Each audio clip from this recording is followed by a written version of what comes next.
Autumii Mike.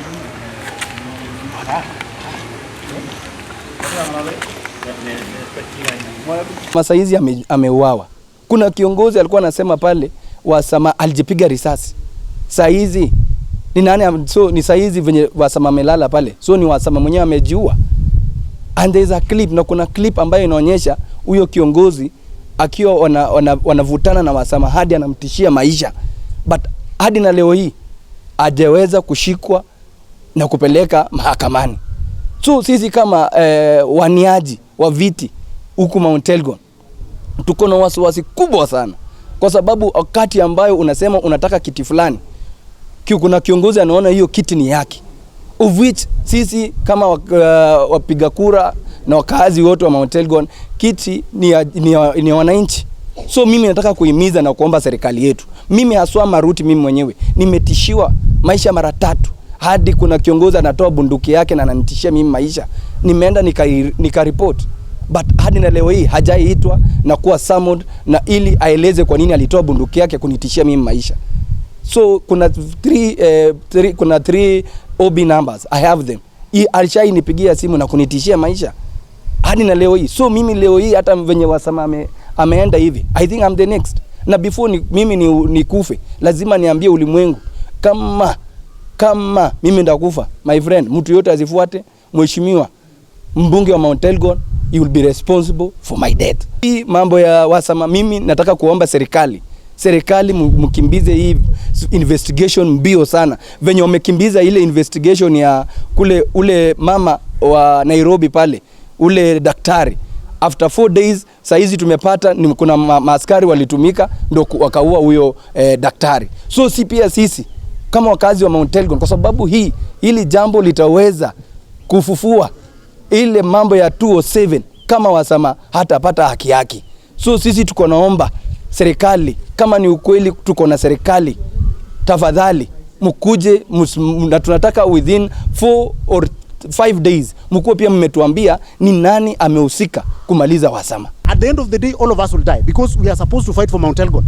In Mount Elgon, any aspirant who is vying to be a member of parliament, an MCA, your life is in danger. Some of us don't sleep at home. Exactly. We don't sleep at home. Today I go to Mount Elgon, by night I'm supposed to plan where I'm going to sleep. So up to when are Mount Elgon aspirants going to run away from their homes just because of their own security?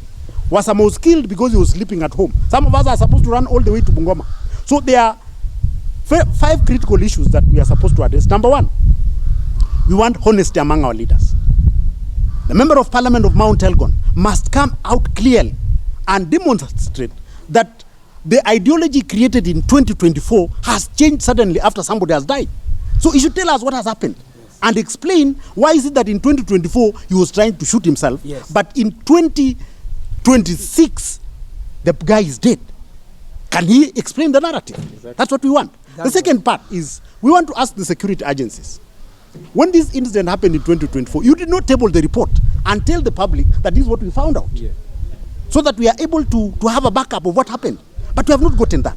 So we want to appeal to the security agencies that please don't be complacent in this particular matter. We want the report of 2024 be tabled so that we know what caused this particular death. So we are appealing that what is not happening with the security agencies, and we want to talk to Murkomen. I said last time, Mount Elgon is a very fragile area. If you want us to go back to 2027, we are ready. Because 2007, we are ready to go there. Because you will not kill all of us and expect us to be silent. You will not kill Maruti and expect us to be silent. You will not kill Wasama and expect the people to be silent. And we don't want to take that route.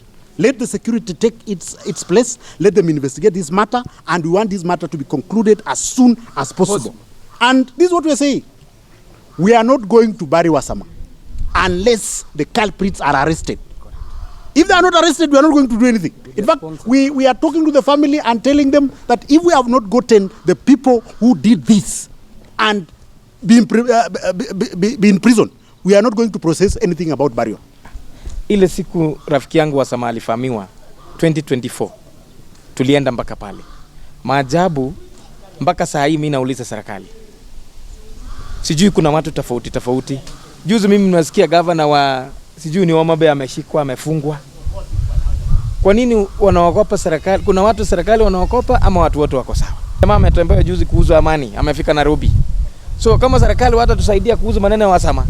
Tumeona kumbe Nairobi ni karibu sana, ni masaa 8 ama ni siku 8. Tutatembea kutafuta Murkomen Nairobi. Hakuja tusaidia amani Mount Elgon. This is not just an attack on one individual. It is an attack on the peace, security and dignity of the people of Mount Elgon. Nathan Wasama was a son of this community, a leader who served his people, and his death cannot simply become another unresolved case. We call upon the government to act with agency. We demand a thorough, impartial, and speedy investigation to establish who planned, financed, facilitated, and carried out this heinous act. The people of Mount Elgon deserve answers, and the family of Nathan Wasama deserve